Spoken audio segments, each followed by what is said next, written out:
কিয়ামতের দিন সর্বপ্রথম তিনজন ব্যক্তি জাহান্নামে যাবে।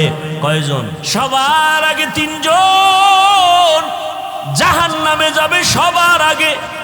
কেমন তিনজন? যেই তিনজনের ব্যাপারে দুনিয়ার বিবেকবানেরা বলে এরা বিনা হিসাবে জান্নাতি। যাগো বিবেক আছে এরা বলবে এই তিনজন এরা তো বিনা হিসাবে জান্নাতি। রসুল বলেন এরা সবার আগে জাহান্নামে যাবে। তিনজনার প্রথম যিনি হবেন তিনি হবেন ইসলামের জন্য যুদ্ধের ময়দানে কাফের বেঈমানের মোকাবেলায় গলা কেটে দিয়েছে শহীদ। আল্লাহ পাকে ডাকবেন, এই শহীদ, শহীদ শাহাদাত বরণ করছো, জামা কাপড়ে রক্ত লাগানো, কারণটা কি? বলে তোমার দিনকে উঁচু করার জন্য। আল্লাহ বলবে না, আমি দুনিয়ার সবাই জানে দিনের পতাকা উঁচু করার জন্য তুই যুদ্ধ করেছো, আমি আল্লাহ তোর ভিতরেরটা জানি। তুই যুদ্ধ করেছো তুই বীর বাহাদুরের উপাধি পাওয়ার জন্য, এটা দুনিয়ায় পেয়েছো, আমার কাছে কিছু নাই। আল্লাহ রাগ করিয়া বলবে, জাহান্নামের ফেরেশতারা এই নাফরমানের ধর, জাহান্নামের শিকল লাগাইয়া সবার আগে একে জাহান্নামে ঢুকাইয়া দাও। দুই নম্বরে ডাকবে আমার মতো মাওলানা। সহিহ হাদিস আবু হুরায়রা থেকে বর্ণিত, আলেমকে ডাইকা বলবে, এই মাওলানা তুই যে এলেম শিখছো, আলেম হয়েছো, কেন এলেম দিয়া কি করছো? আলেম আমি বলবো, আল্লাহ তোমার দেওয়া এলেম দিয়া মানুষের দাওয়াত দিয়েছি। এটা তো ভালো কথা, দুনিয়াওয়ালারাও তাই জানে, কিন্তু আমি তো তোর ভিতরের খবরটা পর্যন্ত জানি।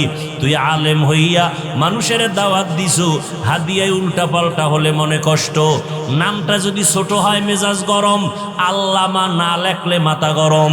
3-4 নাম্বারে নাম আসছে, আমার নাম এত নিচে কেন, তা তো মাথা গরম করেছ। কে জানেন?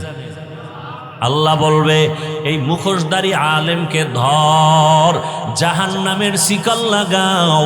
মানুষ জানে তুই বড় বক্তা, মানুষ জানে তুই বড় ইমাম, কিন্তু আমি আল্লাহ জানি তুই সারা রাত মোবাইল চালাইছো, স্ত্রীর হক আদায় করো নাই, সন্তানের হক আদায় করো নাই, ভাইয়ের হক আদায় করো নাই, মুসল্লিদের হক আদায় করো নাই, শিক্ষক হইয়া ছাত্রের হক আদায় করো নাই, বাবা হইয়া সন্তানের হক আদায় করো নাই, স্বামী হইয়া স্ত্রীর হক আদায় করো নাই। আল্লাহ বলবে কে জাহান্নামের শিকল লাগায় জাহান্নামে নাও।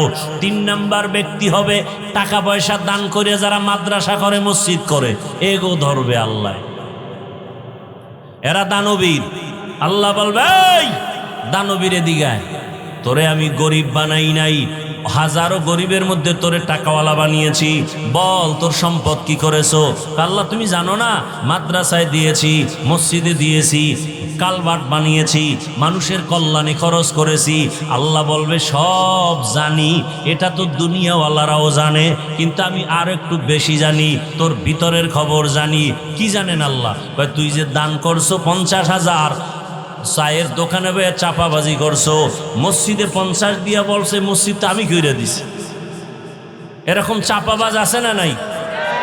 মাদ্রাসায় দেয় 50,000, চাপাবাজি করে মাদ্রাসা তো আমি করছি।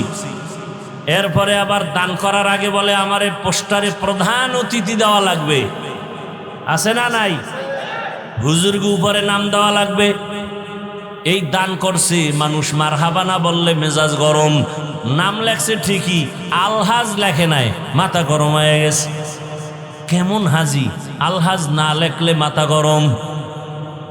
আল্লাহ বলবে, আমি জানি তুই বড় ধোঁকাবাজ। মাদ্রাসায় দান করছো ঠিকই, মসজিদে দান করছো ঠিকই, কিন্তু হুজুরদের সাথে গোলামের মতো আচরণ করেছো। একক তো ইমাম সাহেব নামাজে না থাকলে কি পরিমাণ বেয়াদবিমূলক আচরণ করেছো আমি আল্লাহ জানি।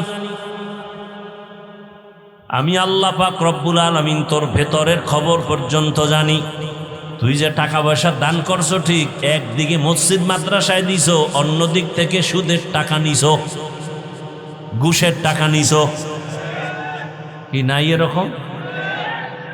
গোপনে খায় ঘুষ সুদ, আর প্রকাশ্যে করে দান। তুমি প্রকাশ্যে সুদ ঘুষ খাও, প্রকাশ্যে দান করো, আর গোপনে যদি খাও গোপনে দান করো। দেখেন না কিছু মানুষের যারা ভালো, এরা কি করে? 20,000 টাকাই মাদ্রাসায় দিলাম, ফাউন্ডেশনে দিলাম, মসজিদে দিলাম, মাইকে যেন নাম বলা না হয়। এরম নাই? আবার কিছু মূর্খ পণ্ডিত আছে, এরা 5,000 2,000 দিয়া কয় মাইকে নাম বলতে বলিও, নাম যদি না বলে বলে টাকা ফিরায় দাও। আছে না? দেখবেন জুমার মসজিদে কিছু মানুষ থাকে অতি চালাক। আমি বলি অতি চালাকের আর এক নাম বেয়াদব। এরা দান করে না, এরা বয়ে বয়ে গুড গুড করে সমালোচনা করে। 5 ওয়াক্ত নামাজি কখনো বলে না ইমাম সাহেব বয়ান সাইরা তাড়াতাড়ি নামাজে দাঁড়ান। সাপ্তাহিক মুসল্লির চান্দি গরম, ও আইসে সবার শেষে, ইমাম সাহেব বয়ানটা বুঝাইতে গিয়া 5 মিনিট বেশি হয়ে গেছে, পুরো মসজিদ গরম বানায় ফেলছে। ইমাম সাহেব আপনারা যদি এরম করেন আমরা করবো কি? তো ইমাম সাহেব যদি বলে তুই গু খা, তুই পায়খানা খা, বদমাস, বেয়াদব। ইমামকে চার্জ যারা করে, ইমামকে সবার সামনে যারা ফোর্স করে, এদের মতো বেয়াদব এই জমিনে কেউ নাই। ইমামের উপরে কি জুলুম চলে তা জানেন আপনি? ওই ঠান্ডা মাথার খুনি কয় না, ঠান্ডা মাথার খুনি। সিনেমা হলের পোস্টার লেখছে শান্ত কেন মাস্তান। সিনেমা হলে ছবি দেখাবে, ছাত্র জীবনে দেখছি রাস্তায় পোস্টার লাগানো বরগুনা, শান্ত কেন মাস্তান। সরকারি ডিউটি করে, বেসরকারি ডিউটি যারা করেন, প্রতিদিনের ডিউটি কয় ঘন্টা? মনে হয় আসমান থেকে কিছু পড়ছে না? আপনারা সরকারি বেসরকারি যারা চাকরি করেন, ডিউটি কয় ঘন্টা? বেতন কত মাসে? নিম্নে নিম্নে বেতন কত? কোনো হুঁশ নেই। যারা সরকারি চাকরি করেন, বেসরকারি চাকরি করেন, মাসে বেতন কত নিম্নে? কারো ধারণা নাই? হ্যাঁ, এই যে পাগল, যেটি না পারো তুমি বকবক করো কেন? যারা বুঝে না চুপ থাকেন। কমপক্ষে 20,000। কমপক্ষে কত? এই 20,000 টাকায় চাকরি করে কেন? কার টেবিলের নিচে বহু মুক্তা পাওয়া যায়, টেবিলের নিচে বহু মুক্তা পাওয়া যায়। আল্লাহ বিবেক দিছে, বিবেকের সাথে বেঈমানি করবেন না। আমাকে বলেন তো, সরকারি ডিউটি করে 8 ঘন্টা, মাসে বেতন নিম্নে 20, টেবিলের নিচে আরো অনেক কিছু পাওয়া যায়। আপনারাই বলেন আপনাদের অঞ্চলের মসজিদের ইমাম সাহেবের ডিউটি কত ঘন্টা? কি বলেন না কেন? বেতন কত? আপনার বিবেক দিয়ে বলেন তো, পৃথিবীতে এর থেকে আর জুলুম কি থাকতে পারে? হাসবেন না, আমি হাসির কথা বলি নাই। হাসেন কেন?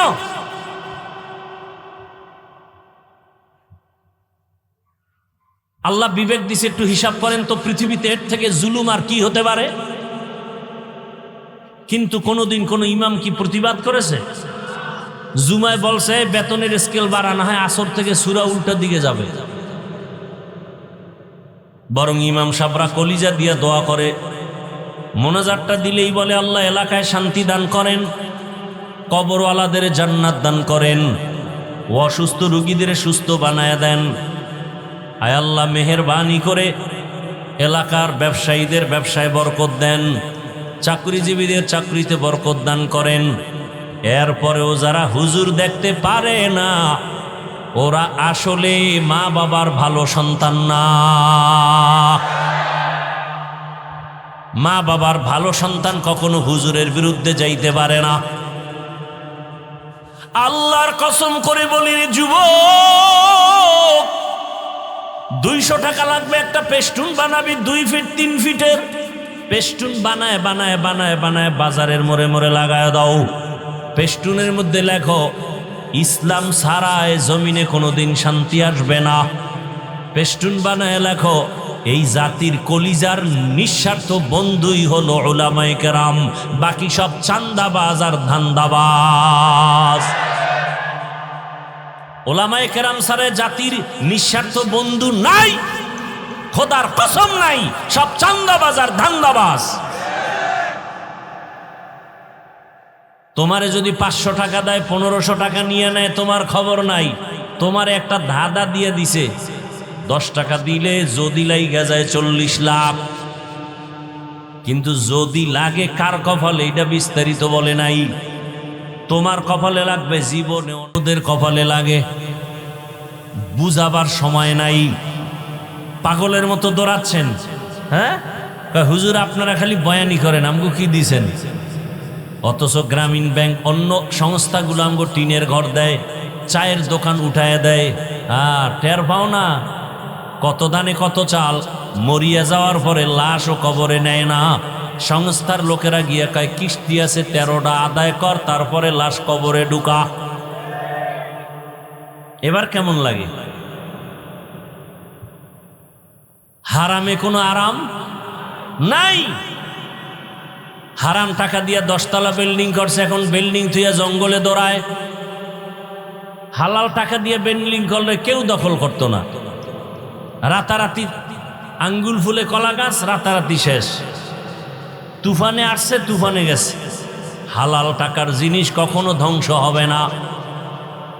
এক ব্যক্তি ঢাকার শহরে বিশাল বড় অফিস, কোটি টাকার মালিক, তার মালবাহী জাহাজ সমুদ্রের মধ্যে বুঝাবার জন্য বলছে। হঠাৎ করে খবর আসছে সমুদ্রের ভেতরে তোমার জাহাজ তুফানে ডুবে গেছে। ঢাকার অফিসের মালিক বৈশা বলে, আল্লাহর কসম আমার জাহাজ ডুবে নাই। বলে তুমি দেখছো? কয় না। টেলিফোন? কয় না। তো কেমনে বললা? কয় খবর ল।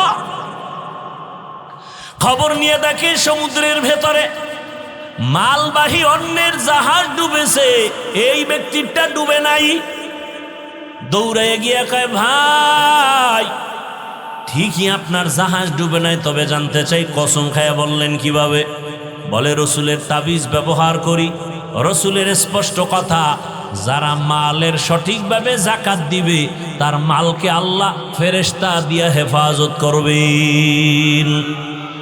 কাদের কুদরত দারি বার কামাল, আন্তা রব্বি আন্তা হাসবি জুল জালাল, তুহি কাদের জলিলুল্লাহ জাহাদার, বহর হালে তুহি মেরা নেগাহদার। আর আয়াত আল্লাহ বলেন, হেদা কোরআন কেন আমি দিলাম?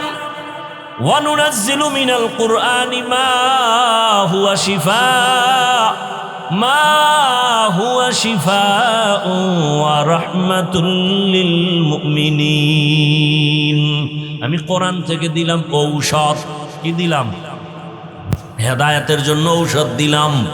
দুনিয়ার সব মানুষ রোগী, ঈমান হলো তার ঔষধ। কোরআন থেকে ঈমানের ঔষধ নাও। বলে ঈমান নিলাম, কালেমা পড়লাম, এরপরও কি রোগী? কয় হ্যাঁ। কেন? বলে তোমার ঈমান আছে, আমল নাই। মুসলমান দাবি করে, নামাজ নাই, রোজা নাই, পর্দা নাই, হালাল হারামের ভেদাভেদ নাই। এই লোকটাও রোগী, আমলের অভাব। আর একটা লোক ঈমান আনলো, আমল করে, তারপরেও রোগী। কেন? বলে আমল করে ঠিক, আমলের মধ্যে ইখলাস নাই, আল্লাহর জন্য করে না।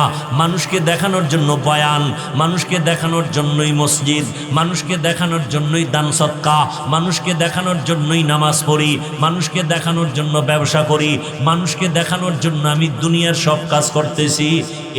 এগুলোকে এর নাম হলো রিয়া। রিয়া কবিরা গুনাহ।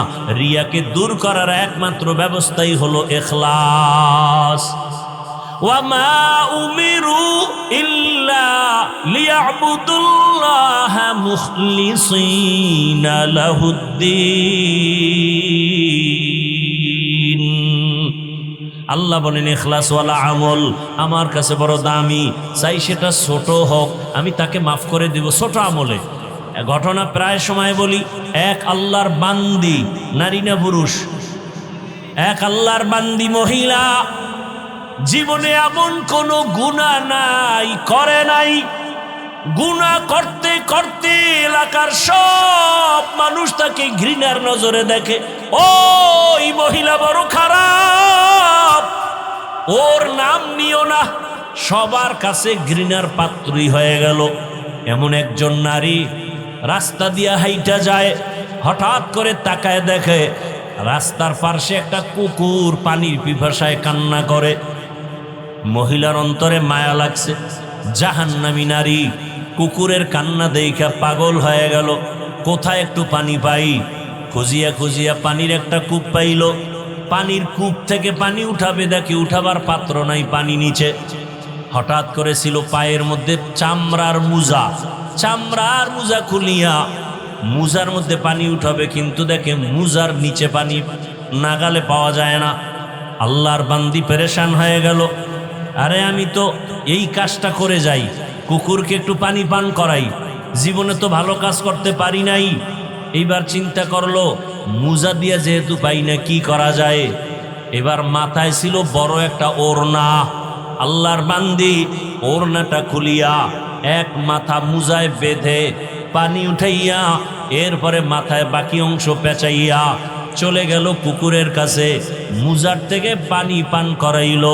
রহমতের নবী সাহাবায়ে কেরামদেরকে বলেন, ওই জাহান্নামী গুনাহগার বান্দি কুকুরকে পান করানো মাত্র একটা গাইবী আওয়াজ আসছে, অদৃশ্য আওয়াজ। কে যেন ডেকে বলে, রে বান্দি, তোর জীবনে যত গুনাহ করছো সব গুনাহ মাফ হয়ে গেছে। দেখেন, একটা কুকুরকে পানি পান করানো এটা কঠিন কোনো আমল না, এটা সামান্য, চোখেও বাজে না। কিন্তু ওই বান্দি জীবন ভর গুনাহ করছে, এতটুকু উপকার করার কারণে আল্লাহর কাছে পছন্দ হয়ে গেছে। গাইবী আওয়াজ আছে, নবী বলেন হাদিসে পাকে, সাথে সাথে গাইবী আওয়াজ, মহিলার নাম জান্নাতের খাতায় লেখা হয়ে গেছে। ভিন্ন দিকে আর একজন আল্লাহর বান্দি জীবন ভর শুধু নেক আমল, বেপরদায় চলে না, জীবন ভর নেক আমল, আজান হলে নামাজে দাঁড়ায়। ওই আল্লাহর বান্দি সন্তানটাকে কোরআন পড়ায়, দ্বীনের তালিম দেয়। আল্লাহর রসুল বলতেছেন, জীবনের শেষ ভাগ যখন আসলো, হঠাৎ তার ঘরে একটা বিড়াল ঢুকছিল। বিড়ালটা আসা মাত্রই ওই আল্লাহর পেয়ারা বান্দি বিড়ালটাকে খাঁচায় আটকায় দিছে। বিড়াল ছাড়েও না, অন্যের ঘরে গিয়া খাবে সেই সুযোগও নাই। ওই নারীটাও বিড়ালের খানা দেয় না, রাগ করিয়া বিড়ালটা না খাইয়া কিছুদিন খাঁচায় আটকানোর পরে হঠাৎ করে বিড়ালটা ক্ষুধার তৃষ্ণায় ধুকে ধুকে মরে গেল। রহমতের নবী বলেন, ও সাহাবায়ে কেরাম, এত বড় আমলওয়ালা নারীর উপরে হঠাৎ করে একটা গায়েবী আওয়াজ আসছে, ও আমলওয়ালা নারী, তোমার নামটা জাহান্নামের খাতায় লেখা হয়ে গেছে। একটা বিড়ালের উপরে জুলুম, জীবনের সব আমল বরবাদ। কিন্তু আপনি আমি যদি মানুষের সাথে জুলুম করি, শিক্ষক ছাত্রের উপরে জুলুম, ছাত্রের পক্ষ থেকে শিক্ষকের উপরে জুলুম, মা বাবার পক্ষ থেকে সন্তানের উপরে জুলুম, সন্তানের পক্ষ থেকে মা বাবার উপরে জুলুম, আছে না নাই? খুব কঠিন কথা। এই সামান্যতম একটা বিড়ালের উপরে জুলুম করার কারণে জীবনের সব আমল বরবাদ। আপনি আমি কত জুলুম করি, বাবা হইয়া সন্তানের সাথে জুলুম করি, স্বামী হইয়া স্ত্রীর উপরে জুলুম, শিক্ষক হইয়া ছাত্রের উপরে জুলুম, এইভাবে জুলুম মালিক হইয়া কর্মচারীর সাথে জুলুম। এরে আল্লাহর বান্দা, এই জুলুম করলে আপনার আমার উপায় কি হবে? এখন একটাই পথ।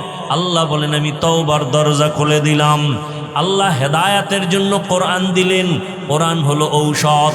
ওলামায়ে কেরামের কাছে যাইয়া ঔষধ সেবন করিয়া নিজে জুলুম থেকে নিজেরে বাঁচাও। ও তুষারধারার মুসলমান যুবক বাবারা, একবারও আমি এখন পর্যন্ত বলি নাই টুপি লাগাও।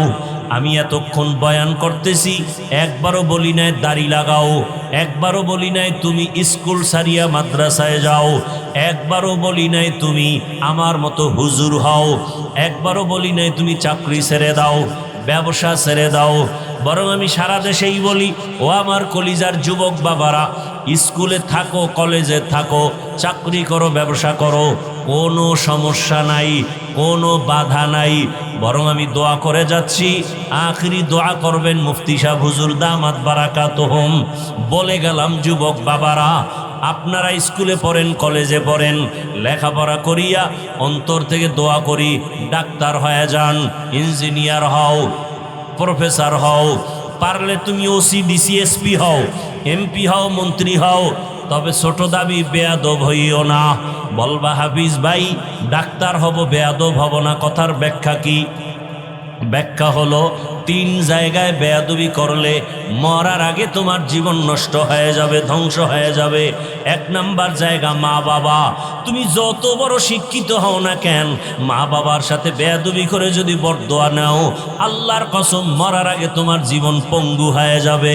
2 নাম্বার জায়গা শিক্ষক। তুমি যত বড় শিক্ষিত হও, শিক্ষকের সাথে যদি বেয়াদবি করে বরদোয়া চলে আসে, তোমার জিন্দেগি বরবাদ হয়ে যাবে। 3 নাম্বার জায়গা উলামায়ে কেরাম। তুমি যত বড় মাস্তান হও না কেন, উলামায়ে কেরামের সাথে যদি বেয়াদবি করো, জীবনটা তোমার ধ্বংস হয়ে যাবে। চোখের সামনে দেখতেছো উলামায়ে কেরামের সাথে বেয়াদবি করিয়া ও ধুকে ধুকে মরে যায়, ক্যান্সারে মরে, লিভার ক্যান্সার, ব্লাড ক্যান্সার। এমনিই হয় না, আলেমের বেয়াদবির কারণে বরদোয়া, মা বাবার সাথে বেয়াদবির বরদোয়া, শিক্ষকের সাথে বেয়াদবি করার বরদোয়া, মুরব্বীদের সাথে বেয়াদবি করার বরদোয়া। ও আমার যুবক বাবারা, তোমার মতো যুবক স্কুলে পড়ে, কলেজে পড়ে, চাকরি করে, ব্যবসা করে, তোমরাই জবাব দাও। 5 ওয়াক্ত নামাজও পড়ে এমন কি যুবক নাই? তাহলে তোমার বিবেকটাকে প্রশ্ন করো, তুমি কেন নামাজ পড়তে পারো না? তোমার মতো যুবক আজকে তাকায় দেখো, র্যাব, আর্মি, পুলিশ, বিডিআরের চাকরি করে, 5 ওয়াক্ত নামাজি। নিজের বিবেকটাকে প্রশ্ন করো, তুমি কেন পারবা না রে বাবা? তোমার মতো যুবক তাকায় দেখো, রাস্তায় গাড়ি চালায়, সময় মতো নামাজ পড়ে, বলো তুমি কেন পারবা না? তোমার মতো যুবক সন্তান ব্যবসা করে, দোকান বন্ধ করে নামাজে দাঁড়ায় যায়, বলো তুমি কেন ব্যবসার লাইনে নামাজ পড়তে পারো না? চাকরি করো, ব্যবসা করো, নামাজ ছাড়িও না। ও পর্দার আড়ালের আম্মা জানেরা, বোনেরা, আপনার মতো কত মা, কত বোন এখনো আছে বেপর্দায় চলে না, স্বামীর মাল নষ্ট করে না, মোবাইলে সময় নষ্ট করে না। আপনারা কেন পারবেন না? এখনো সময় আছে, তওবা করেন। আপনাদের জীবন বড় ধন্য। আপনারা নবীদের মায়ের মতো দামি, সাহাবায়ে কেরামদের মায়ের মতোই তো আপনারা। আপনারা তো আম্মাজান খাদিজা রাদিয়াল্লাহু আনহার মতো নারী, ফাতেমা রাদিয়াল্লাহু আনহার মতো নারী, আয়েশা রাদিয়াল্লাহু আনহার মতো নারী। এই দুনিয়ায় বড় এক বেঈমান ছিল ফেরাউন, নাম শুনছেন না? শুনে থাকলে বলেন, এই বেঈমানের স্ত্রীর নাম কি? আসিয়ার ইতিহাস জানেননি? আসিয়া এত বড় বেঈমান ফেরাউনের ঘরে থাকিয়া আল্লাহর এত পেয়ারা হয়ে গেলেন। আল্লাহর রসুল বলেন, কিয়ামতের দিন জান্নাতের মধ্যে আমি মুহাম্মদের সাথে আসিয়ার সাথে বিবাহ হয়ে যাবে। এরে পর্দার আড়ালের আম্মা জানেরা, ওই বেঈমান ফেরাউন এত বড় বেঈমানের ঘরে থেকে আসিয়ার মতো বান্দি যদি আমার আল্লাহর পেয়ারা হয়ে যায়, আপনার স্বামী তো ফেরাউনের মতো খারাপ না। আপনার স্বামী তো আপনাকে নামাজ পড়তে বাধা দেয় না, বরং অনেক স্বামী নামাজ পড়ে না ঠিক, কিন্তু স্ত্রী নামাজ পড়লে অনেক খুশি হয়, আছে না? নিজে পর্দা করে না, মাঝে মাঝে কয়, হুজুর আমি যদিও নামাজ পড়ি না, দাড়ি রাখি না, পর্দা করি না, আল্লাহর হুকুম মতো চলতে পারি না, কিন্তু আমার ঘরের স্ত্রী বড় নামাজি, আমার ঘরের স্ত্রী বড় রোজাদার, আমার স্ত্রীর মতো ভালো স্ত্রী নাই। ও মা, আপনার স্বামী তো প্রশংসা করে, আপনি কি পারেন না নামাজ আদায় করবেন? আর আপনি যদি ভালো নামাজি হতে পারেন, আপনার সন্তান ডাক্তার হলেও জীবন ধন্য, ইঞ্জিনিয়ার হলেও জীবন ধন্য, ডাক্তারি করবে, তেলাওয়াত করবে, নামাজ পড়বে, মা বাবার জন্য দোয়া করবে। ও আল্লাহর বান্দারা, বান্দিরা, এখনো সময় আছে তওবা করার। আল্লাহর কাছে তওবা করো, মনটাকে এতটুকুই বুঝাইও, কোনো বয়ানের দরকার নাই, মনের একটা কথাই বুঝাও যে আমার মতো যুবক যদি জেনারেল লাইনে থাকিয়া নামাজ পড়ে আমি কেন পারবো না? মনের আশা ঘুরে এত গুনাহ কম করো নাই। মনে চাইছে সারা রাত মোবাইল চালাবা, গুনাহ করবা, চালাইছো। মনে চাইছে নামাজ পড়বা না, পড়ো নাই। মনে চাইছে পার্কে যাবা, দৌড়ায় গেছো। মনে চাইছে মেয়েদের নিয়ে আড্ডা দিবা, দিছো। এখনো কি তওবা করবা না? কয়দিন আর বাঁচবা? কয়দিন আগে দেখো না, ফেসবুকের গোলামেরা ওই বিদেশ থেকে টাকার বস্তা নিয়ে, স্বর্ণের অলংকার নিয়ে আসছে বিবির জন্য, এয়ারপোর্টে নাইমা গাড়ি তুলছে, স্ত্রী বাচ্চা সহ বাড়ি পর্যন্ত যেতে পারে নাই, গাড়ি পানির মধ্যে পড়িয়া বাচ্চাও মারা গেল, স্ত্রীও মারা গেল। স্বামী বেচারা কান্না করে। মানুষ বিয়া কইরা খাইয়া না খাইয়া বউ বাচ্চা নিয়ে থাকার এক আনন্দ আছে, আমি সেই আনন্দ করতে পারি নাই। বিদেশ কইরা কইরা জীবন কাটাইয়া আজকে স্বর্ণ অলংকার নিয়ে আসলাম। আমার কপাল এত খারাপ, আমার হাতের উপর আবার বাচ্চাটা মরিয়া গেল, আমি ধরে রাখতে পারি নাই। আমার চোখের সামনে আবার স্ত্রী মরিয়া গেল, আমি আমার স্ত্রীকে ধরে রাখতে পারি নাই। দেখো নাই, কয়েকদিন আগে নোয়াখালীর জমিনে ওই বাড়িতে যাইতেছিল, যাইতে পারে নাই, লাশ লইয়া বাড়িতে যাওয়া লাগছে। ও বাবা, আজকে তুমি সুস্থ, আগামীকাল এই সময় হতে পারে অসুস্থ, হসপিটালে দৌড়ায় নিয়ে যাবে, অথবা ঘুমের থেকে উঠবা মরা। মা ডাক দিয়া বলবে বাবা ওঠ, হঠাৎ করে দেখবে পুরো বডি ঠান্ডা হয়ে গেছে। মায়ের অন্তরে বাড়ি লাগছে, একটা চিৎকার দিয়া বলবে তোরা কে কোথায় আছো, আয়, আমার বাবায় দুনিয়ায় এখন আর জিন্দা নাই, তাড়াতাড়ি আয়। বাবায় দৌড়াবে ইমাম সাহেব আমার ছেলে মারা গেছে, জানাজা না দিয়া যাবেন না। কেউ দৌড়াবে কাফন কেনার জন্য, কেউ যাবে আবার কবর খনন করার জন্য। কালকে তুমি লাশ হয়ে যাবা। তোমার যে বন্ধুটা এত কাছের হঠাৎ করে মোবাইলের নাম্বার ডিলিট করে ফেলবে। বন্ধু নাই, নাম্বার রাখিয়াও লাভ নাই। অতএব শেষ চিন্তা করে দেখো, আল্লাহ ছাড়া কেউ আমাদের নাই। এরে আল্লাহর বান্দা, আমরা নবীর তরিকা মানিয়া চলার কারণে সম্মানও কমে নাই, আমাদের ইজ্জতও কমে নাই, না খাইয়াও মরি নাই। অতএব অন্তরকে এই কথাটাই বুঝাও যে আমার মতো যুবক যদি জেনারেল লাইনে থাকিয়া চাকরি করে, নামাজ পড়ে, ব্যবসা করে, নামাজ পড়ে, আমার মতো যুবক যদি ড্রাইভারি করে, নামাজ পড়ে, শ্রমিকের কাজ করে, নামাজ পড়ে, আমি কেন পারবো না? যদি কেউ বলে আমি ব্যক্তির গোলামি করি, কিতাব মানি না, অথবা কিতাব মানি ব্যক্তি মানি না, দোনো দল ধ্বংসের পথে। আর যারা বলবে না আমি কিতাবও মানি ব্যক্তিও মানি, তারা আহলে হক। এবং এই দুই পদ্ধতি অবলম্বন ছাড়া আল্লাহর কসম একবার, আল্লাহর কসম দুইবার, আল্লাহর কসম তিনবার, আরো পারলে আপনারা কসম খেয়ে নেন, আমি আল্লাহর কাছে আরো কসম করে বলছি, 1000 বার কসম করে বলছি, কথাটা লিখে রাখেন। আল্লাহর কোরআন, রসুলের সুন্নাহ, থিওরিক্যাল আর প্র্যাকটিক্যাল, এই দুই জিনিস না থাকলে ঘরে শান্তি থাকবে না, সমাজে শান্তি থাকবে না, পরিবারে শান্তি থাকবে না, রাষ্ট্রে শান্তি থাকবে না। কিয়ামত পর্যন্ত কেউ শান্তি দিতে পারবে না, শুধু চাপাবাজি করতে পারবে। শান্তির ঠিকানার নাম ইসলাম। শান্তির ঠিকানার নাম কি? ইসলাম ছাড়া কোনো তন্ত্র, কোনো মন্ত্র, কোনো ব্যক্তি, কোনো থিওরি এ দুনিয়াতে শান্তি দিতে পারে নাই, পারবেও। বলেন কেউ দিতে পারছে? আব্রাহাম লিঙ্কনের থিওরি, মাও সেতুনের থিওরি, লেনিনের থিওরি, কালমার্সের থিওরি, প্লেটোর থিওরি, এক কথায় সব থিওরি আর আদর্শ নাপাক। একমাত্র ইসলামের আদর্শ, রসুলের আদর্শ, কোরআন সুন্নাহর আদর্শই হলো পাক।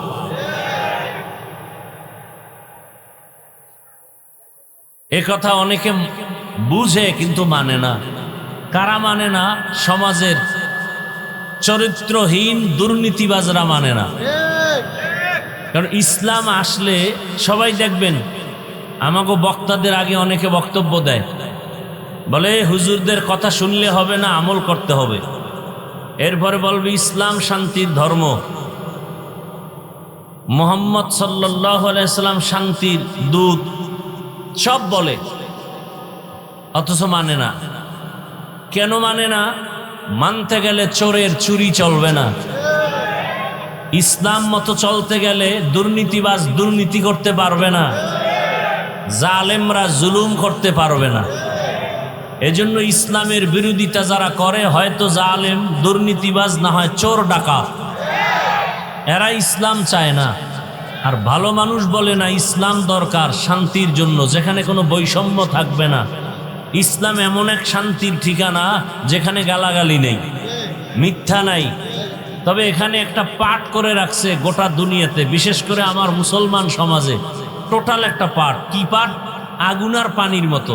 আগুন যেমন পানির সাথে মিলে না, পানি যেমন আগুনের সাথে মিললে অস্তিত্ব থাকে না, এরকম একটা পাঠ মানুষের অন্তরে রাখছে যে ইসলাম আর রাজনীতি এটা আগুন আর পানির মতো না। মনে রাখেন, ইসলাম আর রাজনীতি চিনি আর পানির মতো, চিনি আর পানির মতো। পানি চিনি একসাথ হলে যেমন কোনো ভেদাভেদ করা যায় না, ঠিক রাজনীতি ইসলাম আসলে এটাই রাজনীতি। ইসলাম বাদ দিয়ে রাজনীতি থাকে না, দুর্নীতি হয়, পেটনীতি হয়। পবিত্র রাজনীতির নাম ইসলাম, আর সব রাজনীতি নাপাক। সব রাজনীতি, একমাত্র পবিত্র রাজনীতি ইসলামের মধ্যে আছে, আর কোথাও নেই। ইসলাম রাজনীতির মধ্যে, ইসলাম যতদিন না আসবে ততদিন রাজনীতি পরিচ্ছন্ন হবে না, রাজনীতি পবিত্র হবে না। এখন এটাকে আপনাকে আলাদা করে রাখছে। আচ্ছা আমাকে বলেন তো, আপনারা গোটা দুনিয়াটা সুলাইমান নবী শাসন করেছিলেন, জানা আছে কারো? সত্য কথা বলেন, এই ঘটনা কোথায় আছে? কোরআনে আছে না নাই? গোটা দুনিয়া শাসন করেছেন বাদশাহ জুলকারনাইন, কথা কি কোরআনে আছে? মদিনার রসুল মদিনার রাষ্ট্র চালাইছেন, কথা কি ইসলামে আছে? ওমরে ফারুক, আবু বকর, ওসমান, আলী রাষ্ট্র পরিচালনা করেছেন, কথা আছে ইসলামে? আছে। তাহলে কেন বলেন ইসলামে রাজনীতি নাই? ধান্দাবাজার ছান্দাবাজারাই বলে ইসলামে রাজনীতি নাই। আল্লাহ হেদায়াত দান করুন। আপনি রাজনীতি করেন না সেটা ভিন্ন কথা, আপনার সাথে কোনো গালাগালি নেই। এই যে এখানে বহু মানুষ টুপি নাই, দাড়ি নাই, কাউকে গালি দেওয়া যাবে না। কিন্তু যদি আপনি টুপির বিরোধিতা করেন তখন আর সালাম না, তখন আপনার সাথে মোলাকাত হবে বেতের বাড়ি দিয়া। আপনি দাড়ি রাখেন না, আপনার সাথে কোনো দ্বন্দ্ব নাই, আমি সালাম দিব। কিন্তু যদি বিরোধিতা করেন তখন আর আপনাকে ছাড় দেওয়া যাবে না। আপনি ইসলামের রাজনীতি করেন না সেটা আপনার বিভিন্ন সমস্যা, ভিন্ন কথা, কিন্তু বিরোধিতা করলে আপনাকে আর ছাড় দেওয়ার কোনো সুযোগ নেই। নামাজ না পড়া আর বিরোধিতা করা কি এক নেই? পড়বে, ঝামেলার কারণে পড়তে পারে না। আর একজন সময় আছে পড়ে না কেন? কারণ নামাজের দরকার নাই, নামাজ পছন্দই করে না। তাহলে যে নামাজ পড়ে না, মনে মনে আশা আছে পড়বে, সে মুমিন। আর যে নামাজের দরকার নাই বলে সে মুসলমানের ব্যানার লাগাইলো তাজা বেঈমান। যে দাড়ি রাখে না সে মুমিন, যে দাড়ি পছন্দ করে না সে বেঈমান, যে পর্দা করে না সে মুমিন, যে পর্দা পছন্দ করে না, বিরোধিতা করে, বেঈমান। ইসলামের রাজনীতি করে না সে মুমিন, কিন্তু ইসলামের রাজনীতির বিরোধিতা করে, সে বেঈমান। এই কথাগুলো কোনো ইমাম সাহেব আগামীকাল জুমার মসজিদে বয়ান করবেন, কমিটি বলবে 1 মাসের জন্য বাড়িতে রেস্ট নিতে যান। কথা বলেন না কেন? কারণ শিয়ালের হাতে মুরগি আমানত দিলে যা হয়, সুদখোর ঘুষখোর বেনামাজির হাতে মাদ্রাসা মসজিদের চাবি দিলে, দায়িত্ব দিলে তাই হয়। সুদখোর বেনামাজি, ওর অধিকার নাই মসজিদে কোনো দায়িত্ব নেওয়ার। দিছে কে? জিবরাইল। কারা দিছে? আপনারাই দিছেন। এই জন্য জুতার বাড়ি তো আপনারাই খাবেন। কপালে ডেকে আনছেন মুসিবত, আর করার কি? এখনো হুশ হয় নাই। পায়খানা খাইতে খাইতে চিন্তা করে আরেকটু দরকার। এবার মনে হয় পায়খানার সাথে বগুড়ার দধি মিশ্রিত হবে, তাহলে একটু এটার ফ্লেভারটা আলাদা আসবে না? নাপাক নাপাকি কোনো ফ্লেভারে কাজ হবে না। পাক ইসলাম। পাক কি? যে বিড়ি টানে এর সাথে দাঁড়াইলে সুগন্ধ না দুর্গন্ধ? এর ডবল যদি গাঞ্জা খায়, এর উপরে মদের বোতল, যেটা নামাজ পড়ে না, প্রস্রাব করে পানি লয় না, এরকম আছে না? মদের বোতল নিয়ে দৌড়ায়। এরা, এদের বডি না পাক, অন্তর না পাক, দেমাগ না পাক, চোখ না পাক, এদের দ্বারা সমাজ পাক হতে পারে না। আমার কথার কাউন্টার দেওয়ার মতো কারো সাহস থাকলে দাঁড়াও। যার দেমাগ না পাক, মেজাজ না পাক, খাবার না পাক, বডি না পাক, পোশাক না পাক, প্রস্রাব করে পানি লয় না, ওর পোশাক না পাক, এই নাপাক মানুষ সমাজের দায়িত্ব নিলে সমাজও নাপাক হয়ে যাবে। একজনে জামায় ময়লা লাগছে, কি লাগছে ভাই? আচ্ছা ময়লা ধরেন গোবর লাগছে, গোবর, গোবর চিনেননি কি ভাই? গোবর চিনেন তো? এই যে গোবর লাগছে, এখন এটা কি পাক না না পাক? এখন এটা পরিষ্কার করা লাগবে না? তাহলে এই কাপড়ের মধ্যে যে গোবর নামের নাপাক লাগলো, এটা পরিষ্কারের জন্য কি লাগবে বলেন? পানি। এখন আপনি পানি কোথায় পাবেন? খুঁজছেন, এলাকা নতুন, চিনেন না, পানি খুঁজা টুইজা পান না। তো একজনে কয় পানি তো তোমার কাছেই আছে, পানি তো। আর কূপে যাওয়ার দরকার কি? প্রস্রাবও তো পানি। তো প্রস্রাবের পানি দিয়া গোবর ধুইয়া নাও, বলেন কেমন পাক হলো? কথা বলেন, না পাক হলো না নাপাক আরো ছড়াইলো? তাহলে গোবরের নাপাক প্রস্রাব দিয়া ধোয়া যেমন একটা সুদখোর ঘুষখোর, ওর অন্তর নাপাক, দেমাগ নাপাক, মদখোর দেমাগ নাপাক, ঘুষখোর ওর দেমাগ নাপাক, বডি নাপাক, বেনামাজি ওর টোটালটাই নাপাক, এরে যদি কোন সমাজ পাক করো আরো নাপাক হবে, আরো নাপাক হবে। আল্লাহ হেদায়াত দান করুন। শান্তিতে আছেন তো? টের পান না। যখন ফিডা শুরু হয়ে যাইব না ফিলিস্তিনের মতো, সেদিন বুঝবেন যে না, এখন ইসলামের দিকে যাইতে হইব, না উপায় নেই। ওদিকে গেলেও খামু, এদিকে আইলেও খামু, তাই এদিকেই থাকি। আপনার ইসলাম মানতে এত কষ্ট কেন? আল্লাহ হেদায়াত দান করুন। তো এই দুই পদ্ধতি আল্লাহ দিলেন, এক পদ্ধতি থিওরিক্যাল কোরআন, প্র্যাকটিক্যাল পদ্ধতি রসুল। রসুল নাই, রসুলের অবর্তমানে প্র্যাকটিক্যাল পদ্ধতি মানুষকে জান্নাতে নেওয়ার একমাত্র প্র্যাকটিক্যাল পদ্ধতি যেটা আছে এর নাম উলামায়ে কেরাম ওয়ারাসাতুল আম্বিয়া।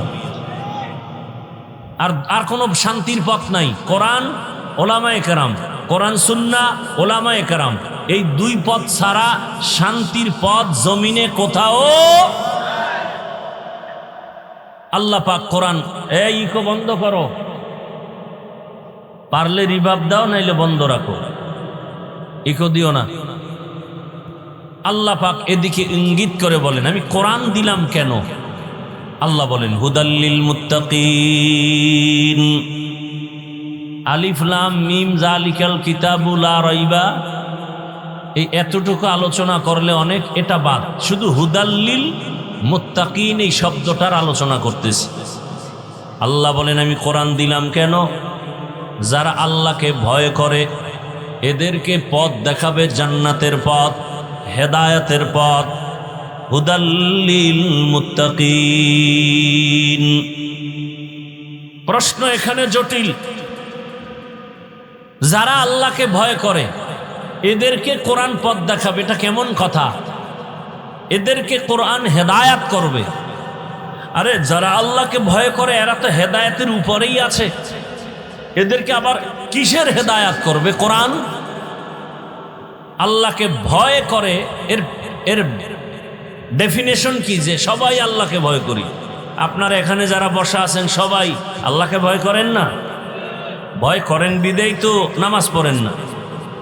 আল্লাহকে ভয় করলে তো হাকিকতে ভয় কি করেন না করেন এটা হলো আসল বিষয়। কিছু ভয় তো আছে, না হয় অজে আসছেন কেন?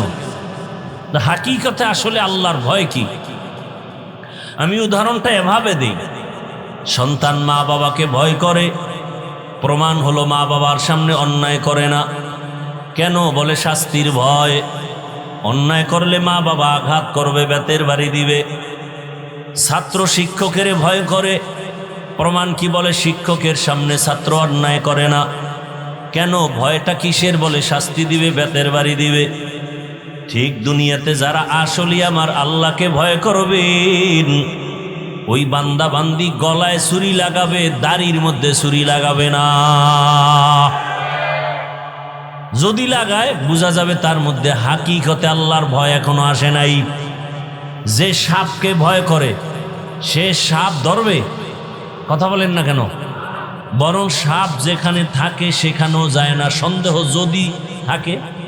যেমন সাপের গর্ত দেখলে দৌড় দেয়। যারা আসলেই সাপেরে ভয় করে তারা ঘুমের মধ্যে মাঝে মাঝে সাপ সাপ করে চিৎকার দেয়। ঠিক এই দুনিয়াতে যারা আমার আল্লাহকে ভয় করবে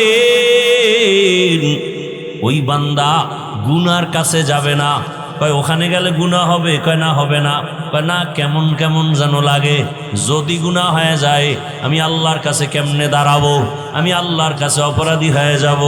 দুনিয়ার সবাইরে ফাঁকি দেওয়া সম্ভব, আমার আল্লাহকে ফাঁকি দেওয়া সম্ভব না। সম্ভব? এই চিন্তাটা অন্তরে ঢুকাও। এর নাম তাকওয়া, আল্লাহর ভয়। যে আল্লাহকে ভয় করবে জীবন চলে যাবে, গুনাহ করবে না।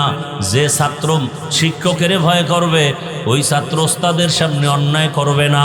যেই সন্তান পিতামাতাকে ভয় করবে মা বাবার সামনে অন্যায় করবে না। যেই বান্দা বান্দি আমার আল্লাহকে ভয় করবেন ওই বান্দা বান্দি জীবন যাবে একটা গুনাহ করবে না, ইচ্ছা করে করবে না। অনিচ্ছায় যদি গুনাহ হয়ে যায় তওবা করতেও বান্দা দেরি করবে না। তাহলে মুত্তাকি কারা? যারা আল্লাহকে ভয় করে। এবার আমাকে বলেন, আল্লাহকে যারা ভয় করে তারা গুনাহ করে না ছাড়ে? বলেন। ওয়া আম্মা মান খাফা মাকাম রাব্বিহি ওয়া নাহান নাফসা আনিল হাওয়া ফাইন্নাল জান্নাতা হিয়াল মাওয়া। হর কে দারাত খৌফে হকদার দিল মাদাম জন্নতুল মাওয়া দেহাদ উরা মাকাম জুজবা হকচি জে মখাজ ইনসুজা ফজলে উআ মস্তে দর জুমলা জাহা। আল্লাহ পাক রব্বুল আলামিন বলেন, যারা আল্লাহকে ভয় করবে মুত্তাকি তাদের হেদায়েতের জন্য কোরআন আমি অবতীর্ণ করলাম মুত্তাকিনদের জন্য। এখন আল্লাহকে যে ভয় করে সে কি গুনাহ করবে না ছাড়বে? আচ্ছা, যে গুনাহ ছাইরা আল্লাহর ভয়ে চলে সে কি হেদায়েতের পথে আছে না নাই? ভালো করে বলেন, আছে না নাই? এত ডিস্টার্ব হলে কি আর ওয়াজ হয়? এই জন্য রাস্তাঘাটে ওয়াজ নিতে চাই না, যে পারলে আলাদা মাঠ দাও, এই দোকান সেই দোকান। মানুষের তো এখন বিবেক শূন্য। যদি কমন সেন্স থাকে যেখানে কোরআনের বয়ান চলে, কেন আমি কথা বলি, কেন আমি আওয়াজ দিই? এই কমন সেন্সটা না থাকলে এই মানুষটাকে আর কি করার, কিভাবে বোঝানো সম্ভব? এটা কপাল পোড়া, আর কিছুই না। কপালে যদি আগুন লাগে, ঘরে আগুন লাগলে ঘর পাওয়া যায়, নতুন ঘর বানানো যায়। কপালে আগুন লাগলে নতুন কপাল পাওয়া যায় না। আল্লাহ হেদায়েত দান করেন।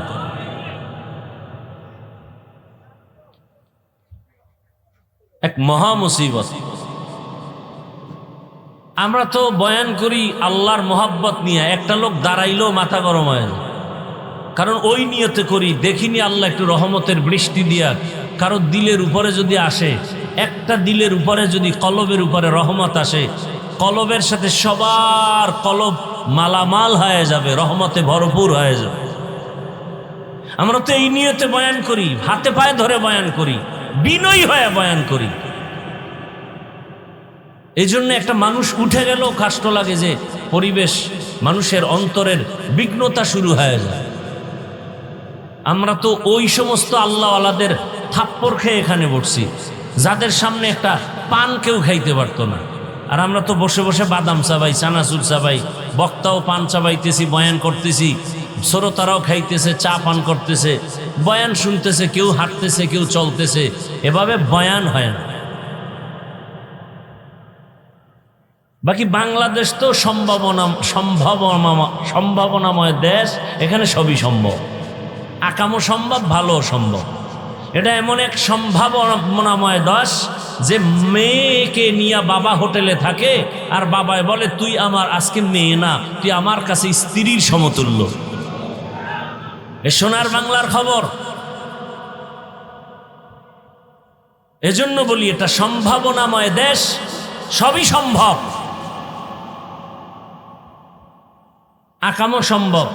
মাকে সন্তান হত্যা করে, সন্তান মাকে হত্যা করে, স্ত্রীকে স্বামী হত্যা করে, স্বামী স্ত্রীকে হত্যা করে। মানে এমন কোনো অপরাধ নাই। বলতে গেলে রসুলের যুগের সে সমস্ত জাহিলিয়াতকেও হার মানিয়েছে। দেখেন না, মানুষের একটা বাড়ি দিলেই তো শেষ হয়ে যায় জাগা মতো। এটার উপরে যদি বাড়ি দিয়ে আবার বুকের উপরে লাফায়, আবার পাথর দিয়া মারে, ইট দিয়া মারে, তাহলে এটা কত বড় কুকুরের চেয়েও খারাপ, জানোয়ারের চেয়েও খারাপ। ওর চেয়ে তো পশু ভালো, কুত্তা ভালো। আল্লাহ হেদায়েত দান করুন।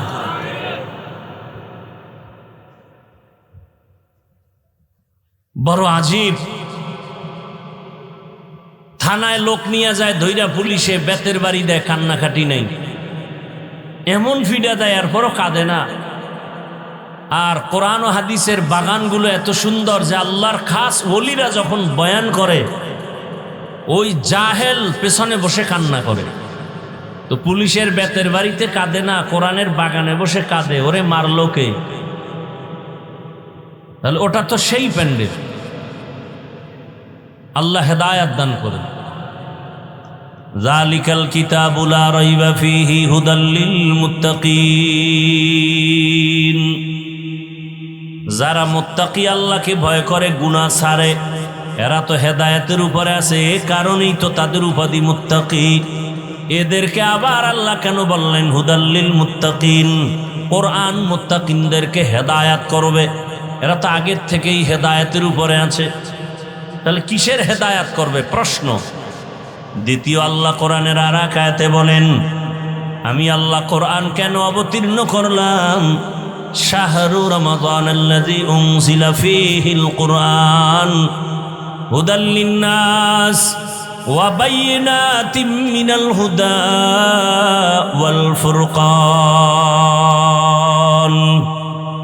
রমাজানে কোরআন অবতীর্ণ করেছি দুনিয়ার সব মানুষের হেদায়াতের জন্য। দেখছেন, এখানেও আল্লাহ বলেন আমি কোরআন অবতীর্ণ করলাম দুনিয়ার সমস্ত মানুষের হেদায়াতের জন্য। প্রশ্ন এখানেও জটিল, দুনিয়ার সব মানুষ কি হেদায়াত পেয়েছে? কথা বলেন।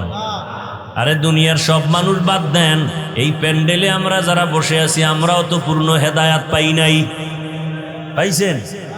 এখানে এমনও মানুষ বসে আছেন আজকে ফজরের নামাজ পড়েন নাই, জোহর পড়েন নাই, আসর পড়েন নাই, মাগরিব পড়েন নাই। এখানে এশার নামাজ হয়েছে একটু আগে, কত আশেকে রসুল ঘুরছে আর বিড়ি টানছে, নামাজ পড়ে নাই। বয়ানে এসে বসে গেছে, নামাজে বয়ানের পরে আবার রাস্তায় গিয়ে বিড়ি টানবে। এরপরে বাসায় ঢুকলে নতুন ডিউটি মোবাইল, সারাটা রাত মোবাইলে জেনা করবে, জেনা, হাতের জেনা, চোখের জেনা, অন্তরের জেনা, জবানের জেনা করে করে রাত কাটায় দিবে।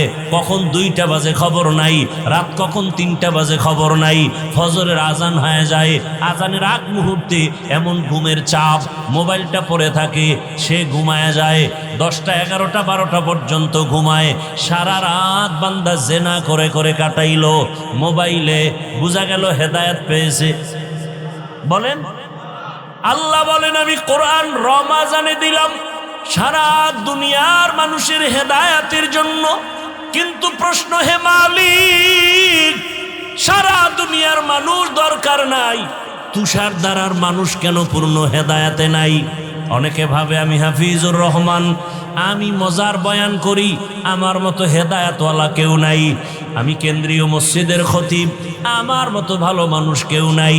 আল্লাহ কয়, রে হাফিজুর রহমান, দুনিয়ার সবাই জানে তুই ভালো মানুষ, আমি আল্লাহ জানি তুই সারা রাত মোবাইলে গুনাহ করো।